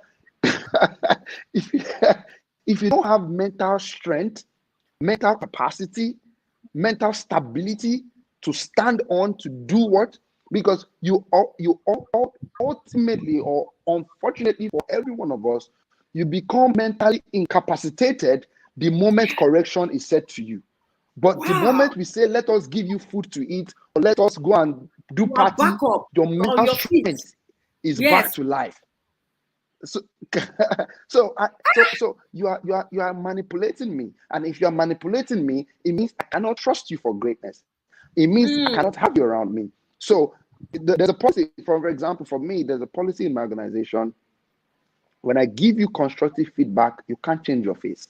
You can't be behaving like it's a policy. You just be smiling at it. You can't be changing your face to make me feel as though you are now sick, or all of a sudden. That's when you now say something happened to your mom and your dad when you were growing up. Listen, I'm giving you feedback. Stop all this. Don't be telling me something happened that you found out what has been happening to you because of how the pattern of your life. Oga, let us deal with it. Let us deal with that pattern of your life. But you must have the mental capacity to be able to give. And I find this, let me just close with this last word. I find that the people who are going to be great, and because greatness cannot be for everybody. Yes, God wants us to be great, every one of us, but not everybody will pay the price to be great. And one of the utmost price of greatness is mental stability. Wow. Go and check everybody. Do we want to talk about Martin Luther King? Do you want to talk about the great Nelson Mandela? The fact, the appetite and all that happened, the white community did all of that to him, and he still had the mental capacity to lead that nation, to forgive them, to stand strong. You cannot be great if you don't have mental stability, and mental stability cannot be impacted upon you. You must you must encourage yourself with it. You must become it. It is this, you must carry it yourself. It's not that somebody just lay hands on themselves, mentally strong. You see. It must be part of the things you go through in life that gives you mental stability. So we must not always see challenges and issues and reprimanding and feedback as them damaging your mental. It means you are not ready for greatness. And if you're not ready for greatness, excuse us of the line. So if you want greatness, then you must be ready for those hard feedback that will shake you up, that will make you sit up, and you will know that this person is ultimately saying it from a good heart and a good conscience for your own life. And take that feedback. So good. I owe you lunch. Please, just take it from me like that, because the balance here, the wisdom here. Wow. And you see, I feel like you hit the highest note. when you were talking about sometimes some of these mediocre people or who have embraced mediocrity also happen to be quite loyal. Exactly. So true. 100%. Ah, wow. This 100%. is so They valuable. have the loyalty in them. Some of them is based on their temperament, male flag, you know. So they are there. They are with you. You know. Unfortunately, they are the ones we have poured more of our soul and our commitment and our time into because of the loyalty. Because you cannot pour into somebody that is not loyal. So what made us pour into you in the first place was the loyalty we saw of you. And that is just good, because you cannot pour into somebody who is not loyal. You cannot pour into somebody who is everywhere. So, but after being poured into, you must produce out. The master who gave 5 talents, 3 talents, gave 1, expects a return back. That at the end of the day, we must get something from this thing that has been given to you. So if your loyalty is all that you bring to the table, but your mediocrity is also along with your loyalty, your mediocrity would always outshine your loyalty. Because if you take 20 good eggs and you break 1 bad egg inside and you mix it up together, you spoil the whole dinner or the whole lunch or the whole breakfast. So your mediocrity can disarm everything you bring to the table. And this is what takes people away from destiny. Because and that's why you must fight mediocrity. You must hate it with a passion. You must hate laziness. That's why I keep saying this. God never used any lazy person. Go and check it all through. There was no person that was lazy. Even though now that we said that at least he was moving, he was going somewhere. There's nobody that was just sitting chilling and just there that God used. So the same way, you cannot be lazy and be in the company of greatness, and you are claiming that you are. Say, greatness is not a confession; it's a becoming. You cannot confess greatness. It's not something to be confessing. I'm great by the Lord. I'm great by now. I'm great. It's a becoming, and there must be people that will help you become that thing. You can't self-actualize. You can't become great. There must be people that will stretch you, that will stretch the tents of your dwellings, that will break you forth, and they will push you into things that you yourself don't think you have the capacity to. That's the price of greatness. Even about Jesus learned obedience through the things that he suffered. He had to go through the price. He had to pay the price, and we all must be willing to pay that price, and ultimately have the stability, the emotional stability to carry the price when they bring it to us. And not come with, oh, they don't like me. I've always known they don't like me. I have my father. That's how my father grew up too, and that's how. Please. Go and change it. Do you want to be your father? You want to be your mother? And if you want to be your father and your mother, go and work with them. But if you want to change, then be willing to make that change. So one of the things, PDK, this is what I always say. Let me just please close with this. When I meet people now who come to me and say, I want to serve you, sir. I want to be your PA. I want to do your mentor. I want to do everything. I always ask them 3 questions. Number 1 is, what do you see? Number 2, are you mediocre? And I would ask you questions along the line. Number 3, are you loyal? If your answer to the 3 is yes, you don't have any, then you are a guy or you are a lady. Let's work. But if I see the signs of any of those, I push you far away, and I'm not apologetic. Let me say this here openly. Before, I would sometimes feel bad about some of those things. I say, why did I chase this person? Why did I? But now, I am not apologetic about it. Me too. I am not. I help you. I try in my own way. But after a time, these 3 years, this tree should have brought us fruit now. In the 4th year, cut it down. So I just say, okay, it's time to go. I don't have the time and the patience to be doing all of this. So, but I love your loyalty, but to get this, for us to actualize this vision, you cannot do it for me. And this is a mistake that we all sometimes make. We sometimes try to force the loyal to become the excellent in spirit. So good. But sometimes the loyal are not.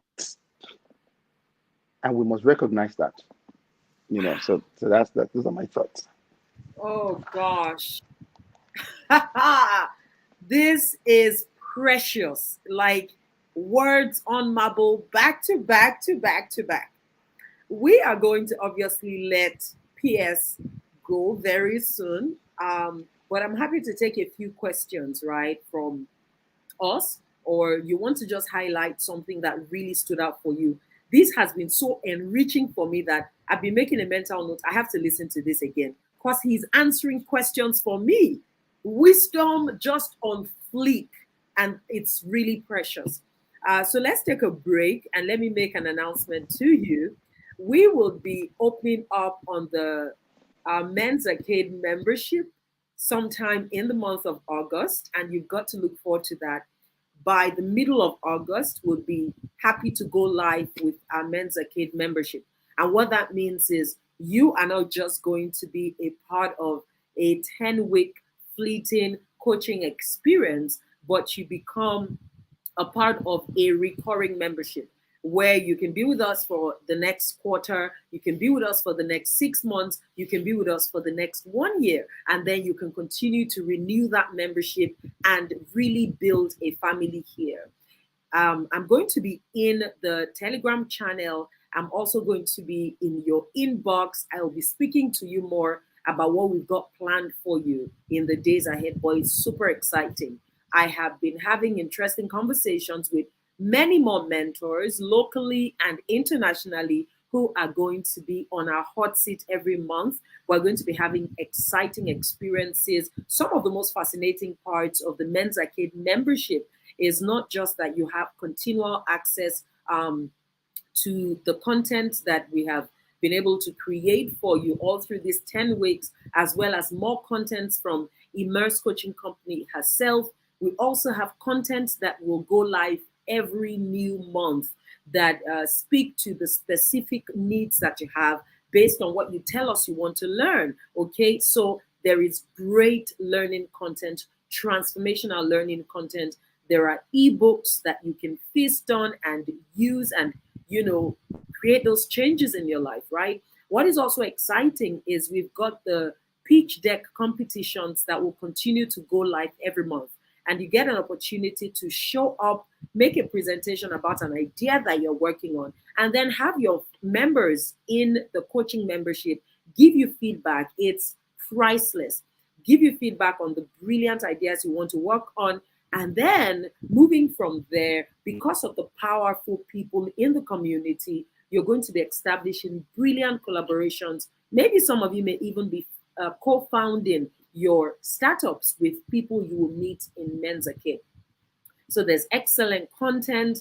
There are powerful collaborative platforms and opportunities.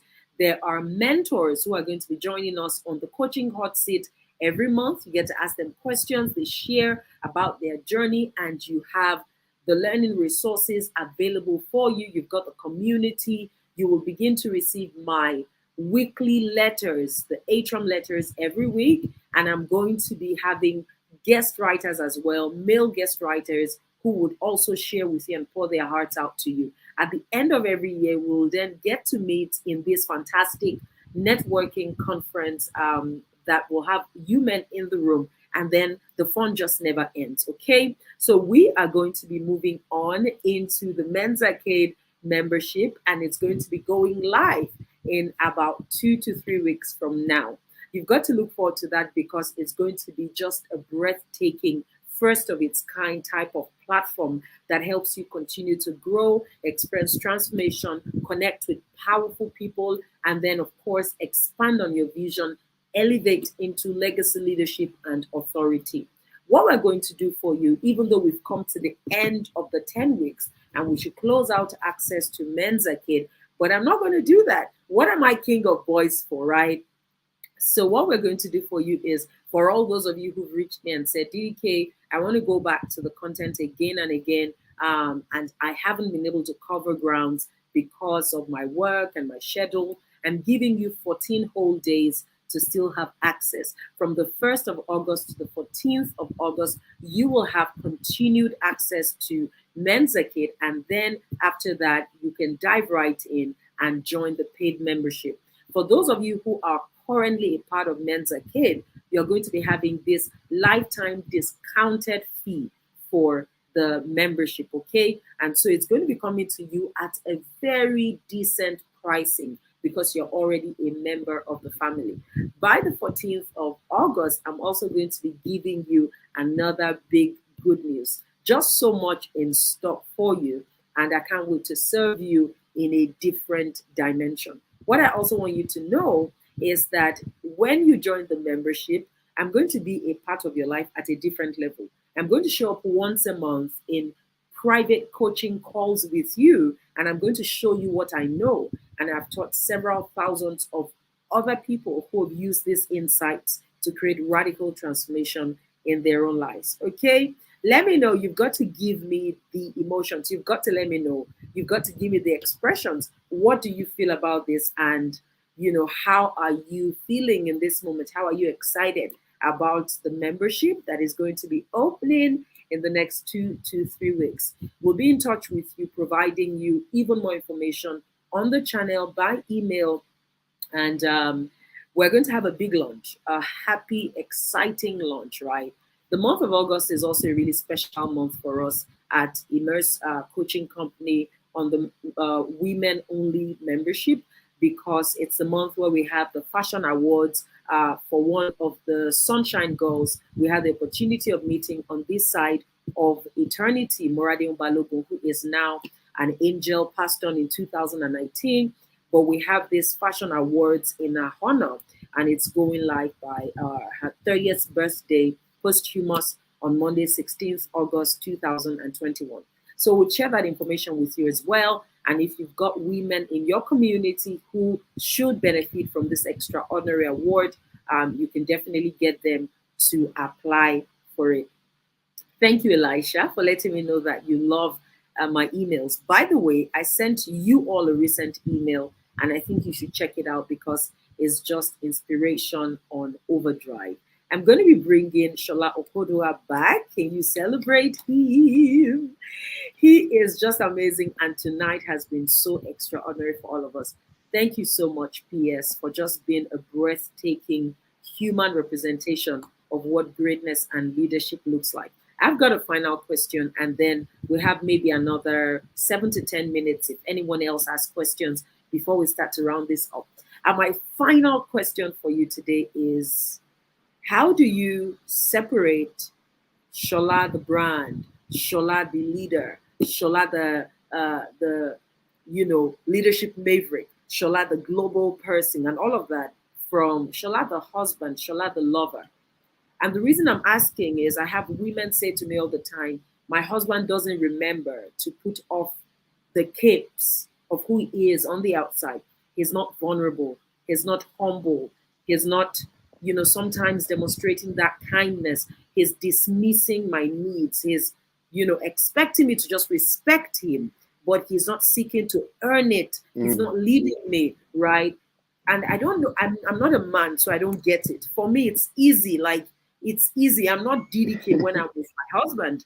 I'm just like this young girl who wants to be cared for and nurtured and protected. And I don't hide it. I don't pretend about it. So he doesn't even remember anything until maybe we're looking at an award together and being commended. He's like, babe, wow, you're doing great. I'm not a man, so I don't know how it works for you guys. How do you step down from, the thrones and come into this space where you do you need a moment? No, not at all. Not at all. Okay. So how do you step down from the thrones and get into home and love and family and life? Thank you very much for the question. I think that let me back up a little bit. When I got married, before I got married, I grew up in a family where I'm sure this is a testament of so many people, where once the father comes home, pressure on, everybody scatters. There's one plate nobody can touch. There's one spoon nobody can touch. There's one seat nobody can sit on, and all of that. So my mom used to wash my dad's clothes. I remember all of those things. So this is an image that I've seen in my mind for over 20 something years before I got married. So I always felt that that's how marriage should be. The man is like the Lord of the Ring, of the house, and the woman should do every other thing in the house, like cooking, washing the plates, washing the clothes, everything. And when I was going to get married, I knew that if I don't have new images, I'm going to replicate this image in my house. So what I did was I went to live with a particular family who I know of them. I know the life they have. This man was doing very well. He had money. He had all of these things going on for him. But in his home, he was still a father and a husband in his home. So I stayed with them for a month. I just stayed around him, asked him questions. I just mingled around new images, right? So when I was getting married, I told my wife, I said, once in a month, we're going to go out on lunch or dinner or date night or something like that. I'm going to eat in the house. I'm going to wash my plate myself. So we started doing that. I started doing that. But he has to tell you how sometimes the image we have can battle some of these things. I remember one particularly at eating, I dropped my plate in the kitchen, and then I was playing game. And then my wife comes to the sitting room and says, babe, the plate is in the kitchen. Go and take it and wash it all.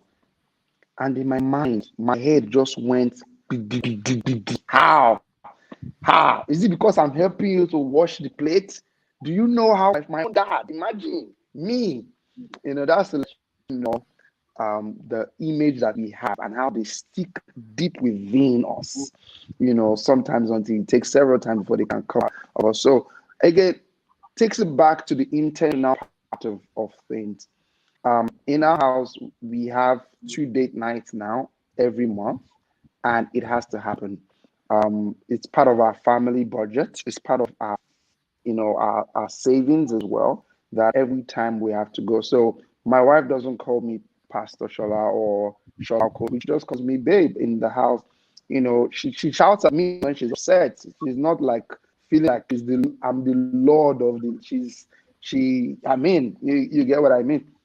Up to yesterday, she didn't talk to me. So if I had to go and beg her, babe, I'm sorry. So she have that. So she's not like I'm not like man of God in my house. Like, just like the next thing after God, like I'm walking and say, sir, well done, sir. And all of that. So it's you just knowing the end of what kind of a person do you want to become? What kind of a family do you want to have? And again, you have uphill vision, then you must never have downhill behavior. So your characters and your behavior must match the kind of vision you are professing or proclaiming that you want to have. And so the kind of family that I want to have is that one that even though I am all of this and I want to be more than what I currently am, I'm still one in my house that they can call lover boy, my husband, my love.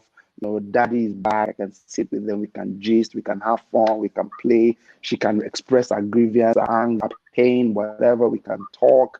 We can settle. Like she just says, I have to go and talk to one man or God to come and talk to him for us. So he's not those kinds. So it's being intentional and creating that kind of, atmosphere in the house, because I always say that man is the thermometer of the house. Whatever the temperature of the house, whatever temperature you bring to the family is what the family would be like. If you bring a hot temperature, the family will be hot. If you bring a cold one, the family will be cold. If you bring a lukewarm, the family will be lukewarm. So you decide the kind of temperature you want to bring to the family.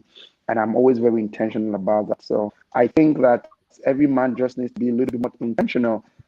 Take your wife out, go on dinner, watch movies together. If you can go outside, watch it together, play games, play cards, just buy some of those things in your house, have fun together, get a projector, watch movies, watch in your bedroom, just enjoy yourself, because at the end of the day, family is one most important thing in our lives that we cannot, in the schedule and the business and the greatness that we want to become, we cannot do it outside of the family. So that's Oh, wow. Oh, precious. Again, image replication. Again, corresponding action to the vision. Again, envisioning who you prefer to be. Asking that question. And it's a question I even make my children ask. When they act out different, they'll just be like, this is not who you are. So who are you? Right? I'm upset. I don't like the way she spoke to me, but who are you? You're kind. You have mastery. You know, those sort of things. It's really powerful. We've got a question here before we close out. George is asking, how do you fund the vision, especially without a job? You really spoke to that, though. You really, really spoke to that. And my question back to George is, why don't you have a job? Like, why don't we get a job? You know, so that you sort of take the frustration out, even if the job is not where you're ultimately going. But let me give it to PS and see what additional thoughts he has on this. So let me, this question, how do you fund the vision, especially with a job? I'll put it back to you. Why do you have a vision you are not first willing to serve? Let me take that back. You didn't hear it. Let me put that back to you.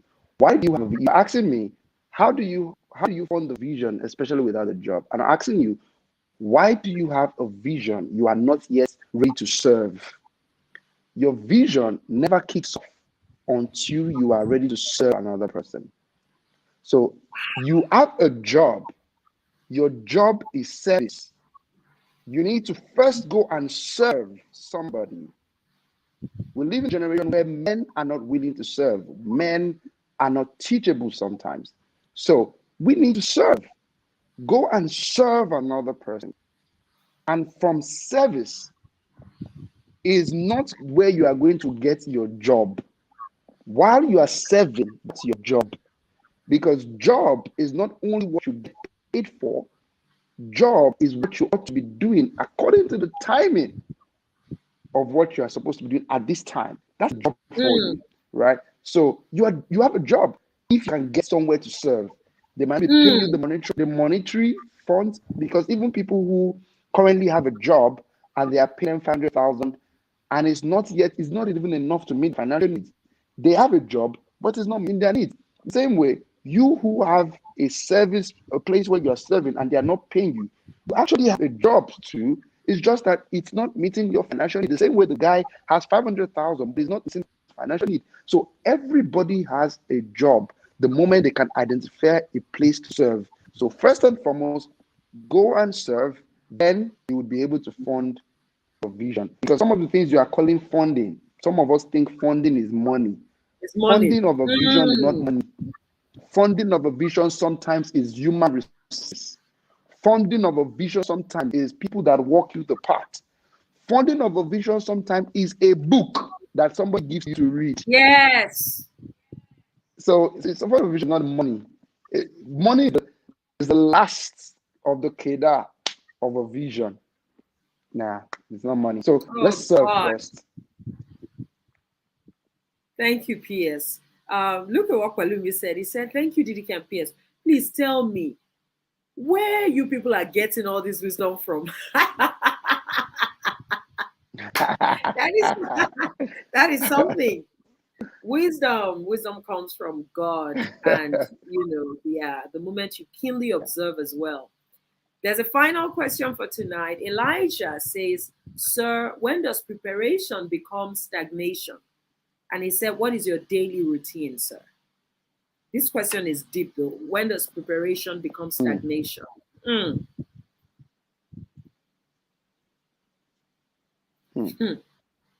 have to think deep about this question, though. Honestly. It's a very powerful question.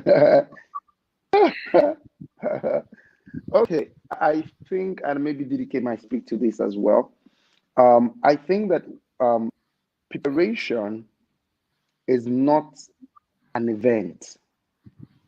Because sometimes when we talk about preparation, we actually see preparation, especially when we use the word preparation and manifestation, we use them interchangeably. And so we say a season of preparation, then a season of manifestation. While this is correct, preparation is lifelong as long as you are on a journey in vision. So preparation is not a one-time thing that we prepare for this. And by the way, you can never be prepared for greatness. That's the honest truth. You can never prepare for anything great. Even though you must prepare, right? But you can never be fully prepared. Let me use that word instead. Fully prepared for anything, you ought to step into. So I try not to change those words to say there's preparation and there's manifestation. So I see preparation as continuation in every season of my life. In everything that I'm doing, I'm preparing. I'm preparing every time. I'm getting better. I'm getting better. I'm preparing. I'm getting better. Now, where you know there is stagnation, and I don't want to use the word stagnation because sometimes when we see this stagnation, we think it's demonic or cultic or da da da da da. Many times, stagnation is within us, which sometimes mean we are not prompt to do or move or make that decision that will switch things around. One of the things that can make stagnation in an organization is that there are people in the system that ought to do this job. They are empowered to do it, but they just came 2 months ago. You have Sister Clara, who has been in this job for 6 years with you, knew when you started the job, followed you all through the process, but Sister Clara cannot interpret that vision. She cannot get it done. So you leave Sister Clara there, hoping one day she eventually gets it right, but there is Auntie Eunice, who just came in 2 months, 1 month, who can interpret and get it right. But you keep Sister Clara there, and that is stagnation. You can identify stagnation. Stagnation means something is not moving in the pace or the timing it ought to move. And the clock of that timing is not external, the clock is internal. You are the one in you. When stagnation has entered this thing, you know that something is not what people are saying, it's what you yourself know on your inside. That's something. So what do you do when something is stagnant? If this bottle of Ferrous is stagnant, what I move it. So when you find stagnation, move things, push things around, move things around. Or sometimes this stagnation might be you, which means you are not implementing, you are not getting things done, you are procrastinating, you are not in the timing of things. You might be the stagnation because vision is not hanging in the air. Vision is embodied in men. So if people say vision, sometimes we separate vision from us, like something you are seeing. You are the vision. The vision is you. So if you don't move, the vision is not moving. And when you move, the vision moves. So preparation is continuation. It must constantly flow in your life. And that way, at the point of stagnation would not be a conversation. And what's my daily routine? When I wake up in the morning, the first thing I do before I start praying is I write my to-dos. That's the first thing I do in the morning. I write my to-dos. What are the things I want to do this day? So somebody cannot just call me from Guaripa and say, can you start coming to Guagalada? Guagalada. What am I coming to do in Guagalada?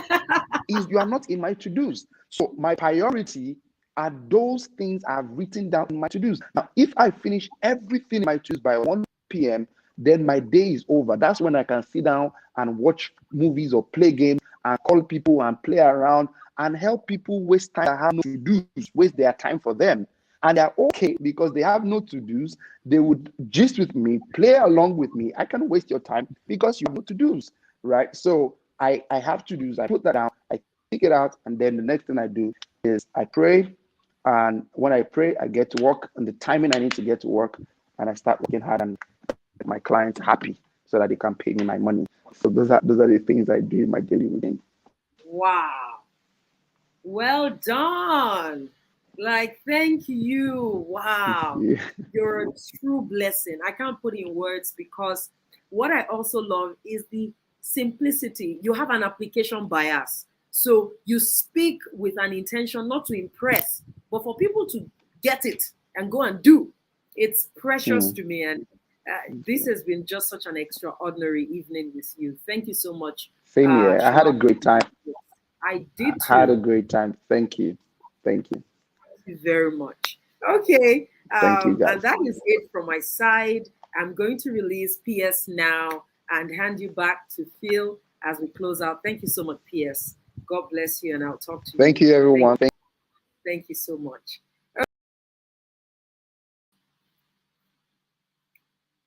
Phil, over to you. Thank you, everyone. I will be with you in your learning channel and we'll take the conversation forward about the membership. Let me just say to you straight up, write it tonight in a prominent place, right? In your journal, use it as a screensaver on your phone, in your digital notes. If you've got a, what's it called now? Like this board that I have, my vision board, go write it there, right? Say, I am going to be a lifetime member of the Men's Arcade membership. Just put it out there. There's nothing that is going to make you not make that decision. Obviously, you know how we roll. You were made for greatness, and greatness is in the becoming. And that's the journey we want to take with you. I want to take this moment to specially, truly thank Phil, who is the coaching manager for Men's Arcade. This is Phil's baby. Like, I remember the day I said, if you guys don't get this thing moving, we actually will cancel. He was like, don't worry. Don't even, please, I don't want to hear that sound again. It's his baby, and it's compelling and inspiring the way you've just really carried this work with all your heart and really served, our extraordinary men. I'm so proud of you, and you're yourself such a great proof of growth and transformation. And I can't wait to, create more results with you in the days ahead. Thank you, Ma. Very grateful, Ma. Thank you for the opportunity. Thank you for blessing us. I mean, I had a great time. Wow. Wow. Thank you so much, Ma. Thank you so much. Yes, Ma. All right, Ma. Okay, guys. So that's it for tonight. And that's a wrap. Men's Arcade Coaching Bootcamp. Woo! That's a wrap. I want you to write it right there in the comments that I'm going to be a live member of the Men's Arcade. I want you to say it right there. Write it in the comment. I am going to be a lifetime member of the Men's Arcade. All right, Didiki has already told us what's coming. You have access to all the media replays, all of it. You have access to it for the next 14 days. That's amazing. 2 weeks. You have 2 weeks to dive deep into all the session, from DDK's Ultimate Mindset Engineering to Fela Dutuye to Femi Jacobs to Steve Harris to Jimmy Tewe, all of them. Niyi Borire, Shola Okodugha, and Damilola Oluwatoyinbo. You have access to them for the next 14 days for free, right? And after then, we're going to, of course, upgrade into the membership plan, right? And like DK has said, don't worry, it's going to be basic. It's going to be anything that is going to break the bank, all right? So please be ready to, commit to this, right? If you heard what Pastor Shola said, he kept saying image. He kept using the word image because man is a product of influence, right? You are running your life based on the image that's been cast on your mind. There is an image of you. There's an image of Phil that I'm running, all right? There's an image. There's a program that's already installed in my mindset. So if I want to become a better, if I want to tweak the outlook of things, the way my life is going, the direction of my life is going, all I need to do is go back inwardly and tweak the image. And one of the ways you can do that is being in the right relationship. You said what you heard what he said, that is very intentional about who he allows into his space, who he allows into his life. If you want to be great, he said no one is self-made. Greatness is not it's not self-made, right? You can't self-make yourself into greatness. You need DDK. I know I need DDK, and that's why I'm here. I'm committed to this for a lifetime, for the rest of my life. All right, so please commit to this. And then we have an evaluation form that we are deploying tonight. We've deployed one earlier now. The turnout is really, really low, guys. One of the way you can show appreciation to DDK and to us, the team, for making this free for you is by giving us your honest feedback. I mean, just tell us how you feel about this bootcamp.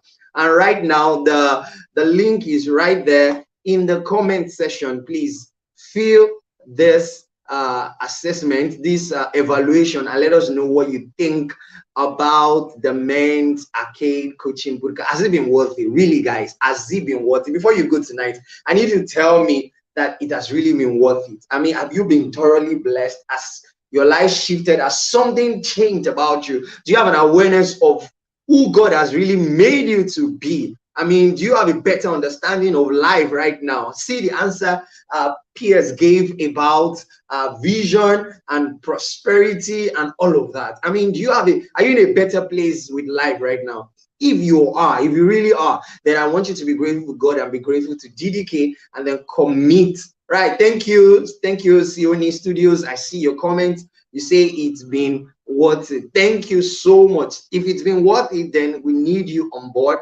We need you to commit to this. We need you to fill the evaluation form. When we release the replays, we need you to launch deep and engage with all the resources that we are giving to you. And we want you to be our crusaders. There are a lot of men out there who don't know what we are talking about. Like DDK said, there are women who has followed her for years. There are women who has followed her for a decade now, yeah, who are built up. But then the men are still, trying to find their footing and all of that. You heard what Pierre said that, almost about 5 women calls him every day to say, oh, I want to start this, I want to do this. But then not so many men are willing or are ready to launch in or walk this path of greatness and purpose, right? If you want to be our crusader, it will be our joy if you become our crusader, pushing this word out there to your community, to your friends, your colleagues at work, your brothers, your family, your church members. Tell them about Mentorship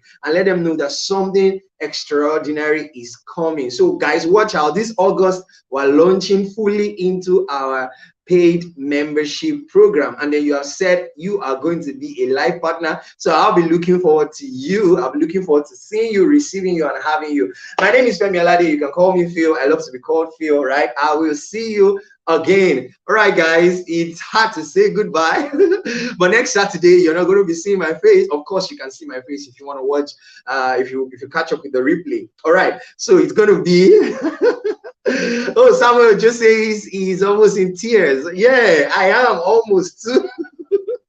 All right, it's been an awesome session. I don't want to go, guys. I don't want to go, but of course we are together. Mentorship is here to stay. It's going to be a lifelong encounter right here at Immerse Arcade. All right, guys, we have to go now, but we'll see again later this month. Bye for now, guys. Bye.